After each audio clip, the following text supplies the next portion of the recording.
Am I the asshole for refusing to listen to mother-in-law's speech on my wedding? So I hate speeches. I never understood the appeal. I think they are boring, exhausting, and very, very forced. But having said that, this is just my opinion, and I never forced it on anyone. I have sat through long excoriating speeches without complaining like any other decent human being.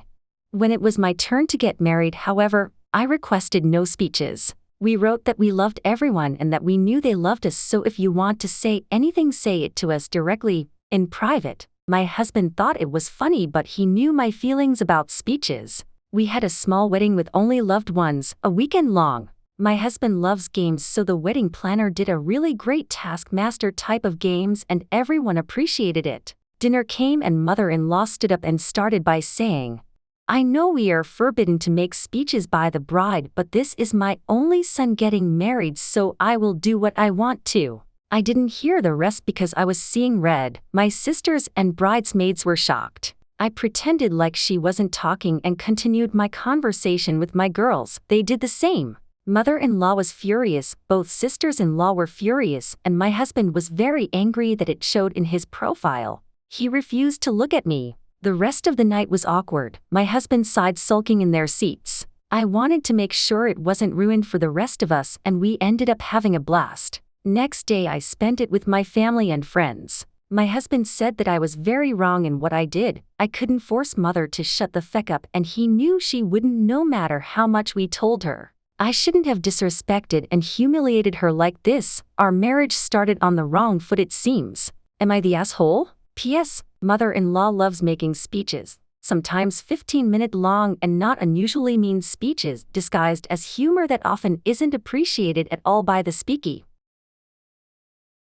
Am I the AH for refusing to pay for my boyfriend's food after her ruin my food photos? I have an Instagram account dedicated to photos and short videos of food from local restaurants in my city. I don't turn meals into a whole photoshoot production when I go out, but I like to snap a few photos of everything as it comes out. I've got about 1,000 followers. It's just a hobby for me, but I have made friends with some other bloggers and we like to go out and get pics together and try new restaurants. I prefer doing this with my foodie girls because my boyfriend hates it and will go out of his way to take a big bite of food or mess up his plate with his fork before I can snap any pics. And he rolls his eyes when I take pics of my own food, so I pretty much stopped bothering when we went out together. Money has been tight lately because of some medical bills, so I haven't been able to go out to eat with my foodie girls, and the infrequent date with my boyfriend is the only chance I get to eat out. I had to sit him down and have a look, just let me enjoy things conversation with him, and told him I was gonna take pics of my own food when we went out and could he please just not be immature about it. And since we alternate who pays for dates, I told him I would appreciate it if he could spare the 30 seconds for me to snap a pic of the appetizer plus his meal on nights that I was paying. And I got a sort of half-hearted, do whatever you want confirmation. Sunday was my turn to pay, and he let me take a pic of the appetizer with minimal fussing. But then when the entrees came out, I went to snap a pic of his and he messed it up with his fork. Then he reached over and stirred up my pasta to also ruin the photo of my own meal. I was so pissed off by that I refused to pay his half at the end of the meal, which pissed him off because he said he wouldn't have ordered a cocktail if he knew that I was gonna skip my turn. He says I owe him one because I don't get to just decide not to pay according to our agreement after we've already ordered. Am I the AH for refusing to help my wife and her friend anymore over what my wife calls a miscommunication? Fake names. My wife, Emily, has a longtime friend, Leslie, who has recently become a single mother. Leslie does not have a working vehicle at the moment and is working 2 jobs, so Emily took it upon herself to help Leslie out as much as she can. Emily had started asking me to help as well in driving Leslie and her kids around, taking them to school appointments, taking Leslie to the grocery store, etc. whenever Emily or someone else couldn't. I agreed since it made my wife happy and I understand the kind of situation Leslie is in. Helping has turned into Emily inviting Leslie and her kids over often, or organizing trips that they would like, such as camping or fishing.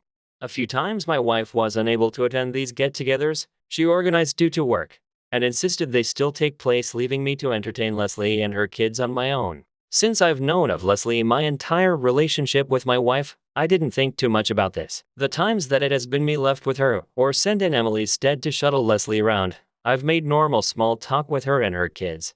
Recently, Leslie's kids were going to be away for a weekend, so Emily wanted to have Leslie over for dinner and some movies. She asked me to text Leslie to ask her over, and when I did, Leslie replied with, "Just as friends, right? I'm not interested in being anyone's girlfriend." I thought that response was out of left field, so I asked her why she'd even say that, and her response was pretty much, "No guy would be asking me and my kids how we're doing or helping me out unless he wanted something in return." I told Leslie it wasn't anything like that, and then showed my wife the conversation and informed her I would be stepping back from helping her with anything involving Leslie and to leave me out of any future plans. I also offered to show her the rest of my phone and anything else. Emily believed me, but she still talked to Leslie about it to see what had given her that impression, and accordingly, she gave Emily the same answer. A few days later, Leslie apologized to Emily and told her that her emotions and mind were just all over because of a down day. That's fine, but I'm still not willing to help her or my wife out anymore as I had been, because I don't want any repeats or accusations hurled at me when I was helping, as my wife asked. Emily thinks I'm overreacting and should just brush it off because it was just a silly miscommunication she had on a bad day. Am I the asshole? Additional info. The text I sent Leslie about the night was, "Emily wants to know if you'd like to come over for dinner and some movies on Saturday." That's why her response was so out of left field. I sent the text because Emily was busy on her phone and wanted to know as soon as possible so we could make our weekend plans. Am I the AH for telling my sister-in-law I will disown her if she gets pregnant? Throwaway. Some details changed. Mobile so formatting, etc. I am 33, live with my brother, 32, and his new wife, 34. Things have been fine to a point, and I definitely appreciate them taking me in during my time of need. That is not lost on me.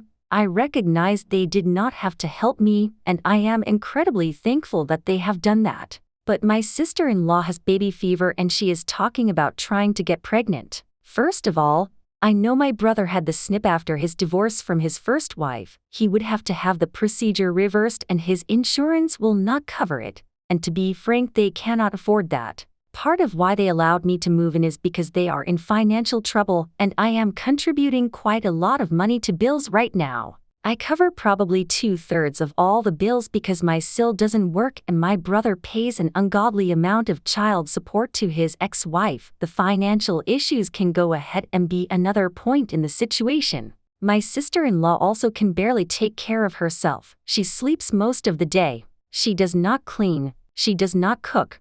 She doesn't take care of the child she already has. Her daughter is 6 years old and she doesn't even interact with her unless she has to. That is a totally separate issue. I have become a live-in maid and nanny on top of working 45 or more hours a week. Sister-in-law lost custody of her other child about 2 years ago. He is 11 and living with family. I do not know why she even lost custody, but he says he was abused. She did not fight to get him back. 2 days ago my brother told me he has an appointment to meet with his doc to discuss the reversal so he and the sister-in-law can try for a baby. I told them they were out of their minds. It got explosive and I finally asked who was going to take care of a baby when my brother works full-time. I work full-time and she constantly makes excuses to not even do basic shit around the house like take the dog outside. She really had the nerve to tell me, "I thought you could handle them when you get off work before brother gets home so the load is evenly distributed."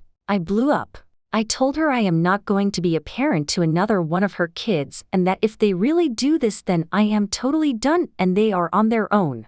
I told my brother I would always love him and help him if he needs me, but that I would never talk to my sister-in-law and make sure the rest of the family disowns her too. I think I was probably the asshole for saying that the way I did. She started crying and locked herself in the bedroom. My brother is threatening to kick me out and again I might be the asshole for this. I told him he can't afford to kick me out and he can't afford a replacement maid nanny like I have been. I told her mom about what happened and she not only thinks I'm not the asshole but is now mad at my brother. Our dad however said I am the asshole because it isn't my place to say anything about my brother's decisions. So Reddit, am I?